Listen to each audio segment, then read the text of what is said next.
नहमदुहु व नसल्ली अला रसूलिल करीम बिस्मिल्लाहिर्रहमानिर्रहीम। मौजूद ख़वातीन व हज़रात, आज मैं ख़ास तौर पे इमरान खान साहब की अयादत के लिए उनके शौकत खानम अस्पताल में वहाँ गया।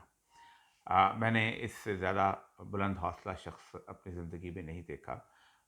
उसकी दो तीन वजूहात हैं। एक तो ये है कि इमरान खान ख़ुद एक बहुत बड़ा स्पोर्ट्समैन के तौर पे रहा है। दूसरी बात यह है कि उसकी 22 साल की जो स्ट्रगल है, उस स्ट्रगल ने उसने उसको सिखाया बहुत कुछ है। और तीसरी और अहम तरीन बात ये है कि वक्त के साथ साथ जिस तरह उसको अल्लाह तबारक व तआला ने मुख्तलिफ हादसात से बचाकर हौसला दिया है, इसका आप तसव्वुर भी नहीं कर सकते। 2013 में जब इमरान खान जो थे, ये उस वक़्त इलेक्शन के एक जुलूस में जलसे में जाते हुए उस सीढ़ी से नीचे गिरे थे, तो कोई किसी तौर पर तवक्को नहीं थी कि ये किसी आज दोबारा जो है वापस आ सकते हैं।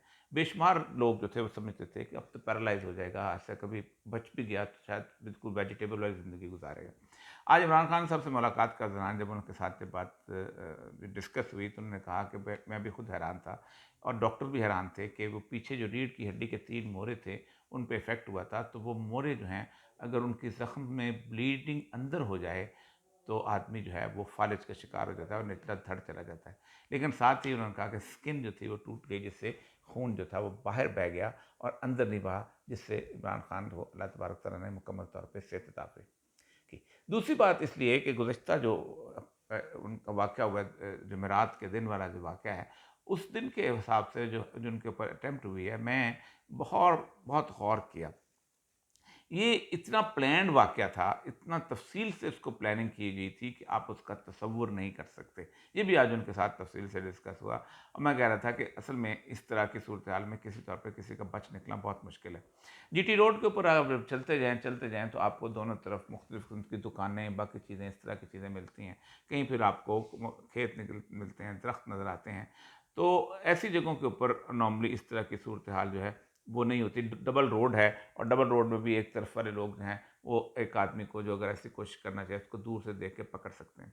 यहाँ जब ज़फ़र अली खान चौक से एक 2 तरफ रोड निकलती है, एक गुजरात की तरफ बाईपास है और पुरानी जो जीटी रोड है, वो ज़फ़र अली खान रोड से चलती है और जहाँ पर आके संबड़ियाल का रास्ता जाता है, वहाँ पर इससे ज़रा-सा पहले गंजानाबाद दुकानें हैं और दुकानों से पीछे अगर आप छतों पे खड़े होके फ़ायर करते हैं, तो आप भाग के छतों में से होते हुए अगर पीछे निकल जाएँ, तो पीछे फिर रेलवे लाइन वो इलाका आ जाता है।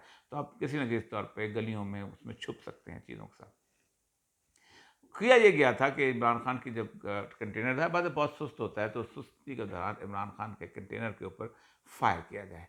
अब जो वीडियोज़ आ चुकी हैं इस वक़्त, उनका एनालिसिस अगर आप कर लें, उसके साथ जो वहाँ पर लोग मौजूद बयान थे उनको कर लें, फिर आज इमरान खान साहब से भी बात हुई, तो उन्होंने भी तकरीबन मेरे उस एनालिसिस की तस्दीक की कि बुनियादी तौर पर हुआ ये था कि एक इमरान खान साहब के पूरे 15-16 लोग जो वहाँ खड़े हैं, ये बिल्कुल ऐसे खड़े थे किसी शख्स के निशाने की ज़द में, जैसे फायरिंग स्क्वाड के सामने बंदे खड़े किए जाते हैं और फिर उनको गोलियाँ मारी जाती हैं और वो जिस वक़्त तो पहला बर्स्ट आया है, तो वो वहाँ गिरे। तो मैं जब उसका एनालिसिस कर रहा था, तो ब्रस्ट में अचानक एक सिंगल वायर है, आधा जाके फिर डबल वायर शुरू होती है। इसका मतलब ये है कि ये 2 क्लशनकोफ से फायर किया गया था, जिसमें एक जो है वो क्योंकि 30-35 सेकंड का होता है, तो एक ने किया पहले और कोई 10 सेकंड के बाद दूसरी शामिल हो गई, तो उसके अंदर उन्होंने अपना फायर हुआ, जिससे एकदम ये सब लोग जो है वो नीचे गिरे। बल्कि हुआ ये है कि जब उसके उसके फायर के साथ जब नीचे गिरे, तो फायर जो है ज़ाया चला गया। असल मसला ये है कि इस तरह की फायरिंग के बाद आप खुद सोचें कि जिस तरह वो सामने खड़े थे, जैसे आप सोचते हैं चकोर या चिड़िया या इस तरह के एक जगह पे बैठे हों, एक तार पे बैठे हों, कबूतर बैठे हों और एक कारतूस चलाएं तो सबको छर्रे लग जाते हैं, लेकिन यहाँ पर मुकम्मल तौर पे बचत हुई। दूसरी चीज़ ये थी कि एक और प्लानिंग उसमें शामिल थी कि एक नीचे 9 mm का एक बंदे को असला दिया जाएगा और दिया गया। उससे वो फायरिंग के दरमियान फायर करता।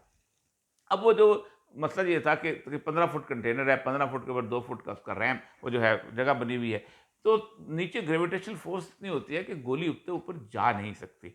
तो वो भी मैंने बताया कि ये सूरत-ए-हाल थी कि इसके अंदर उनको उसको किया जो गया था, ये फायर करेगा और फायर चल ज़ाहिर बात है उसके अंदर वो गुम हो जाएगा बाकी फायरों के अंदर, तो पता यही चलेगा कि ये इसी ने शायद फायर किए थे। तो जिस वक़्त वो लोग दोनों जो हैं, जो छतों पे थे या दरख्त पे थे या किस जगह थे, वो फायर करके भाग गए और जब वो उसका फोरेंसिक होगा तो गोलियाँ तो क्लाशनकोफ की मिलेंगी। तो इस गोली का कहीं कहीं नामो-निशान नहीं होगा, तो फिर इस गोली से ज़ाहिर बात है किसी को कोई चीज़ लगी नहीं होगी और वो किसी की जिस्म में भी नहीं मिलेगी, तो ये इसका इतराफ़ी बयान करके इसको हम कहेंगे उसने फायर किया था, जज़्बाती था, लेकिन इससे कुछ नहीं हुआ, इससे कोई कत्ल नहीं हुआ, तो इसको छोड़ दिया जाएगा। ये है सारी सूरत हाल जिसपे इमरान खान साहब से डिस्कशन हुई। उसके ऊपर वो आज बहुत हौसला उनका बुलंद था। और एक तो ये था कि वो समझ रहे थे कि मैं बज़ात खुद अब जिस तरह कौम मेरे साथ निकली है, मैं अब ज़ाहिर बात है कि पीछे नहीं हट सकता, और वो उन्होंने सोचा है कि लॉन्ग मार्च जब तक नहीं होता शुरू हो जाए बात, उनकी हालत भी ऐसी है। अब वो सब अहम तरीन बात कि वो मैं इमरान खान को देखा वार्ड के अंदर थे, वो स्पेशल कमरा नहीं उन्होंने बुक कराया था, वार्ड के अंदर थे। तो उतनी देर तक अवामी एहतजाज जारी रहेगा। मैं आपको एक बात बताऊँ कि अवामी एहतजाज अगर 10 दिन जारी रहे, तो ये पूरी की पूरा जो है सोसाइटी जो है वो मुकम्मल तौर पे जिसे कहते हैं कि वो मतलब तबाह बर्बाद होकर रह सकती है। टोटल जिसे कहते हैं कोलैप्स कर जाती है। इस दौरान आदम स्वाति की वीडियो आई हुई थी, जिसके ऊपर मैंने देखा कि सलमान खान साहब ने जिस वक़्त उस वीडियो का ज़िक्र किया, तो उनकी आँख में आँसू आ गए। हर शख्स की आँख में आँसू आ सकते हैं। इससे ज़्यादा ख़लीस, इससे ज़्यादा घिनौना और इससे ज़्यादा गंदा काम नहीं है जो कर सकता हो। अभी भी बहुत सारे जर्नलिस्ट हैं जो वज़ाहतें देते फिर रहे हैं कि ये फ़ेक वीडियो है, ये मिला कर की गई है, ये मुख्तलिफ टोटे जोड़ के की गई। ठीक है, लेकिन किसकी उसकी बेटी को भेजी किसने? और दूसरी बात ये करता कौन है? ये पार्लियामेंट्री लॉजिक्स के अंदर जाता कौन है? ये सारी चीज़ें हैं कि जो तहकीक तलब हैं। लेकिन वो इस मामले में वो कह रहे थे कि बहुत जज़्बाती सूरत-ए-हाल। तीसरी जो बात मैंने उन्हें जब बातों में बताने लगे, तो बल्कि ओपनिंग सेंटेंस ही उनका ये था कि मुझे पता था कि ये इन्होंने प्लान बनाया, लेकिन मुझे ये यकीन नहीं आता था कि ये एक साबिक़ प्राइम मिनिस्टर से ये कर गुज़रेंगे, ये कर लेंगे ये ऐसा। कहता मुझे बिल्कुल यकीन नहीं था। लेकिन उनको अंदाज़ा नहीं कि यहाँ बहुत सारे डेयर डेविल लोग हैं कि जो इस तरह की हरकतें करते हैं। और जो प्लान किया गया हुआ था, कल साद रिज़वी ने जो बयान जारी किया, मेरे उन सब लोगों से बात हुई। उन्होंने वाक़ई दुरुस्त बात की है कि प्लानिंग ये थी कि तहरीक-ए-लब्बैक को और पीटीआई को आपस में कारकुनों को सड़कों पर लड़ा दिया जाए, और फिर उसके बाद जो कुछ हो वो खून-खराबा इन दोनों के ज़िम्मे। इसीलिए साद रिज़वी ने भी बहुत शानदार किस्म का इसमें किरदार अदा किया है, और वो पीछे हट गया है और उसने कहा है कि नहीं, ये हम इस तरह के काम नहीं किया करते। तो असल मतलब क्योंकि तौहीन रिसालत जो है उसके कत्ल सिर्फ सैयदुल अंबिया सल्लल्लाहु अलैहि वसल्लम की ज़ात के मुतल्लिक़ है, किसी और की तौहीन पे कत्ल जो है इस्लाम में जायज़ नहीं। तो आज की मुलाकात मेरे लिए तो बड़ा हौसलामंद थी, बहुत हौसलामंद। इस तरह के हौसले वाले शख्स को मैंने अपनी ज़िंदगी में नहीं देखा। और मैंने उन्हें यही बताया था कि अहले नज़र आपके बारे में 2013 में भी यही कहते थे कि हमारी समझ से बालातर है कि आप बच कैसे गए, तो यकीन अल्लाह ने कोई काम लेना है। आज भी मेरी समझ से बालातर है, बल्कि उन तमाम लोगों की समझ से बालातर है जिन्हें अल्लाह ताला ने बसीरत दी है कि इमरान खान इस तरह की सूरत हाल में कि जहाँ बिल्कुल सामने से आप एक बिल्कुल शिकार की तरह खड़े हों, और आपके फायरिंग स्क्वाड का पूरा ब्रस्ट आए, और आप अल्लाह ताला जो है आपको हिफाजत से निकाल दे। अल्लाह ताला इमरान खान को सेहत दे, इज़्ज़त दे, तकरीम दे, और उससे कोई काम ले ले।